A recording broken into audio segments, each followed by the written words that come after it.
നീതി ആയോഗിന്റെ സൂചികയിൽ ഒന്നാമതൊന്ന് വീമ്പിളക്കുകയാണ് നമ്മുടെ ആരോഗ്യവകുപ്പ്. എന്നാൽ കോഴിക്കോട് നിന്ന് മാത്രം പലതവണയായി ചികിത്സാ പിഴവിന്റെ റിപ്പോർട്ടുകൾ നിരവധി വന്നത് പ്രേക്ഷകർക്ക് ഓർമ്മയുണ്ടാവും. ഒരൊറ്റ പിഴവിന് പോലും ശിക്ഷയില്ല, പിഴവ് നേരെയാക്കാൻ ഒരു നടപടിയുമില്ല എന്നതാണ് ഏറ്റവും ഗൗരവതരമായ കാര്യം. കോഴിക്കോട്ട് എന്ന നയൻതാരയാണ് ചേരുന്നത്. നയൻതാര, ഈ ക്യാപ്സ്യൂൾ എന്നത് പണ്ടൊക്കെ നമ്മൾ ഈ ചികിത്സയുമായി ബന്ധപ്പെട്ട് പറയുമായിരുന്നു. ഇപ്പോൾ ക്യാപ്സ്യൂൾ എന്നത് ഈ അബദ്ധം പറ്റിയവർക്കും ക്രൈം ചെയ്തവർക്കും രക്ഷപ്പെടാനുള്ള ഒന്നായി മാറുന്നു. ഇങ്ങനെ ഒരു ഗുരുതരമായ പിഴവ് കോഴിക്കോട് മെഡിക്കൽ കോളേജിൽ ഉണ്ടായിട്ടും നാവിൽ വിരൽ മാറി നാവിൽ ഓപ്പറേഷൻ നടത്തിയിട്ടും ആ ഡോക്ടറെ സംരക്ഷിക്കാനും ആ ഡോക്ടറെ ന്യായീകരിക്കാനും ആരൊക്കെയാണ് ഇപ്പോൾ രംഗത്തുള്ളത്?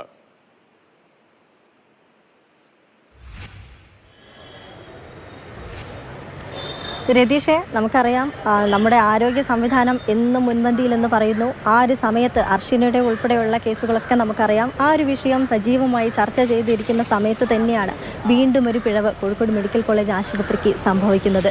അതൊരു നിസാര സംഭവമല്ല. 4 വയസ്സുകാരിയുടെ അവയവ മാറി ശസ്ത്രക്രിയ ചെയ്തു എന്നതാണ്. കുട്ടി ഇവിടെ എത്തുന്നത് ചെറിയ വിരൽ, ഇടത് കൈയിൽ 6 വിരലുണ്ടായിരുന്നു. ആ 6ാമത്തെ വിരൽ നീക്കം ചെയ്യാൻ വേണ്ടിയാണ് ഇവിടെ എത്തുന്നത്.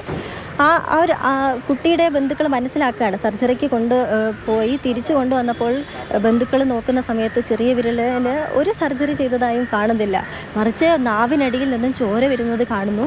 തുടർന്ന് നേഴ്സ് പറയുകയാണ് നാവിനാണ് സർജറി ചെയ്തത് എന്ന്. ആ ഒരു ബന്ധുക്കളുടെ ഒരു അവസ്ഥ അപ്പോൾ നമ്മളൊന്ന് ഓർത്ത് നോക്കണം. അവരെന്ന് തുടർന്ന് അവിടെയുള്ള അധികൃതരോട് പറയുകയാണ്, നാവിനല്ല സർജറി, നാവിന് വേണ്ടിയുള്ള സർജറിക്കല്ല നമ്മളിവിടെ വന്നത്, കൈക്ക് വേണ്ടിയുള്ള സർജറിയാണ്. അപ്പം തന്നെ അവർ ആ ഒരു സർജറി ചെയ്യാൻ, അതായത് 6ാമത്തെ വിരൽ കട്ട് ചെയ്ത് മാറ്റുന്ന സർജറിക്ക് വേണ്ടി അമ്മ പറയുന്നുണ്ടല്ലോ 10 മിനിറ്റിനുള്ളിൽ തന്നെ കുട്ടിയെ തിരിച്ചു കൊണ്ടുപോവുകയാണ് സർജറി ചെയ്യാൻ വേണ്ടിയിട്ട്. നമ്മൾ മനസ്സിലാക്കേണ്ടത് ആ ഒരു സമയത്ത് ഈ ഡോക്ടർ ഈ ഒരു പരാതി അറിയിച്ചു. അധികൃതർ സൂപ്രണ്ടിനോട് ഇങ്ങനെ ഒരു കാര്യം പറഞ്ഞപ്പോൾ ബന്ധുക്കൾ ഈ ഒരു കാര്യം പറഞ്ഞതിന് ശേഷം അതുവരെ ഡോക്ടർ കുറ്റം സമ്മതിച്ചു. ഇങ്ങനെ ഒരു തെറ്റ് തന്നോട് സംഭവിച്ചു പോയി, മാപ്പ് പറയുന്നു. പക്ഷേ കുട്ടിയുടെ നാവിന് പ്രശ്നമുണ്ടെന്ന് ഡോക്ടർ പറയുന്നത് ഈ ഒരു സംഭവം വിവാദമായപ്പോഴാണ് രതീഷ്. അത് നമ്മൾ മനസ്സിലാക്കണം. അതുവരെ അതിനിടയിൽ തുടക്കത്തിൽ കുട്ടിയുടെ ബന്ധുക്കൾ പറയുന്നത് പരാതിയില്ല ഈ ഒരു വിഷയത്തിൽ. പ്രശ്നമുണ്ടായപ്പോൾ സംസാരിച്ചു, ഡോക്ടർ ക്ഷമ പറഞ്ഞ് അബദ്ധം പറ്റിയതാണ് എന്ന് ഇവരോട് സമ്മതിക്കുന്നു. പിന്നീട് ഇതൊരു വലിയ പ്രതിഷേധമായി, പുറത്തറിഞ്ഞ സംഘടനകളൊക്കെ പ്രതിഷേധവുമായി എത്തിയപ്പോഴല്ലേ ഡോക്ടറും ഒക്കെ നിലപാട് മാറ്റിയത്. ഈ ഡോക്ടറെ സംരക്ഷിക്കാൻ ഡോക്ടർമാരുടെ സംഘടനയും രംഗത്തുണ്ടല്ലോ. ഇന്നലെ രാത്രി ഒരു പ്രസ്താവനയുടെ അല്പഭാഗം കാണുന്നുണ്ടായിരുന്നു. ഈ തിടുക്കപ്പെട്ടുള്ള നടപടിയായി പോയി, ഡോക്ടറെ ക്രൂശിക്കുകയാണ്. അങ്ങനെയൊക്കെ ന്യായീകരിക്കാൻ അവർക്ക് കഴിയുന്നത് എങ്ങനെയാണ്? ഡോക്ടറുടെ ഇപ്പോഴത്തെ ന്യായീകരണം ഏത് തരത്തിലാണ്?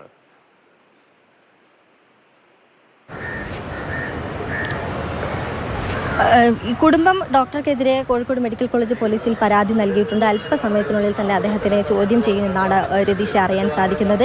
ഇവിടെ ഇന്നലെ രാത്രി മെഡിക്കൽ കോളേജിൽ ശസ്ത്രക്രിയ ചെയ്ത വാർത്ത തെറ്റിദ്ധാരണാജനകമാണെന്ന് KGMCT ആണ് അങ്ങനെ ഒരു പ്രസ്താവന ഇറക്കിയിരുന്നത്. അതായത് ഇവരുടെ ഒരു വിചിത്രമായ വാദം എന്നത് കുട്ടിക്ക് ഇങ്ങനെയൊരു പ്രശ്നം, അതായത് നാവിനടിയിൽ ഇത്തരത്തിലൊരു പ്രശ്നം കണ്ടു, അതുകൊണ്ട് ഭാവിയിൽ വലിയൊരു പ്രശ്നം ഉണ്ടാകാൻ സാധ്യതയുണ്ട്, അതുകൊണ്ടാണ് ഡോക്ടർ ഇടപെട്ട് ഈ ഒരു സർജറി ചെയ്തത് എന്നൊരു വിചിത്രമായ വാദമാണ് ഇവർ ഉന്നയിക്കുന്നത്.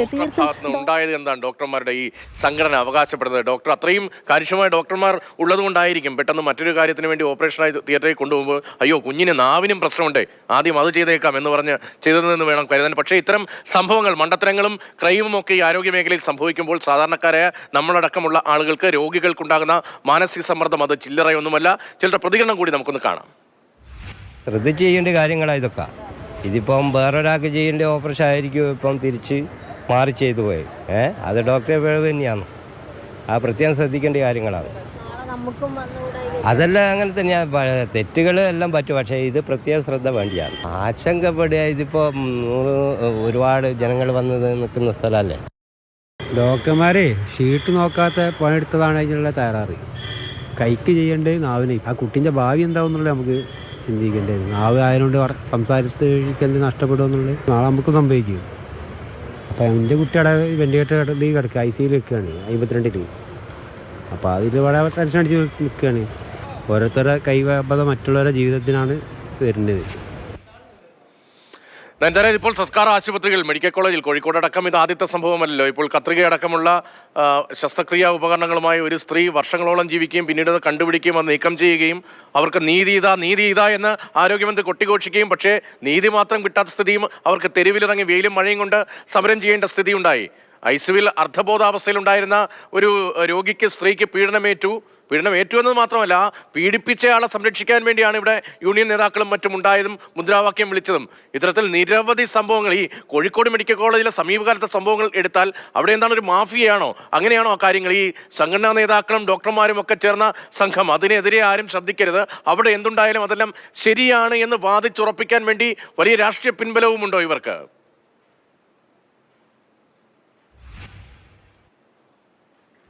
നിതീഷ്, നമ്മൾ മനസ്സിലാക്കേണ്ട കാര്യം, ജനങ്ങൾ ഇതെല്ലാം തിരിച്ചറിയുന്നുണ്ട് എന്നാണ്. തൊട്ടു മുമ്പ് നമ്മൾ പ്രതികരണങ്ങളെല്ലാം കേട്ടു.